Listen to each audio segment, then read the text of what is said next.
আজকে আপনাদের সাথে একটা সিম্পল রেসিপি শেয়ার করব। আর সেটা কিন্তু সিম্পল হলেও অনেক হেলদি, বিশেষ করে বাচ্চাদের জন্য। কারণ দেখা যায় আমাদের বাসার বাচ্চারা এত পরিমাণে দুষ্টু, ওরা কিন্তু চিকেন অনেক লাইক করে, বাট আদার্স কোনো ভেজিটেবল বা শাকসবজি খেতে চায় না। তো আমি মাঝে মধ্যে অনেক ট্রিক্স করে এটা সেটা ওদের খাইয়ে দিই। তো তেমন আজকে এই ট্রিক্সটা করলাম। তো আমি আজকে রান্না করব দেশি মুরগি দিয়ে পেঁপের ঝোল।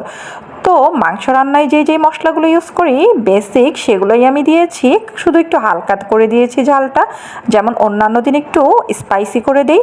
তো মশলাগুলোকে ভালোভাবে কষিয়ে নিয়েছি, তারপরে কেটে রাখা পেঁপের টুকরোগুলো দিয়ে দিয়েছি আর ভালোভাবে কষাবো। এখন মুরগিও দিয়ে দিয়েছি আমি। আর আমার বাচ্চারা তো মাশাল্লাহ 365 দিনে যদি চিকেন দেওয়া হয় ওরা মহা খুশি, বাট আদার্স তরকারি তেমন একটা খেতে চায় না। বিশেষ করে এই পেঁপের নাম শুনলে তো ওরা একদম ভাত খাবে না সারাদিন। তো আমি এত মজা করে ওদের এই তরকারিটা রান্না করে দিয়েছি, খেয়ে দিয়ে একদম চেটেপুটে শেষ। তো এরকম কিন্তু আপনারাও করতে পারেন।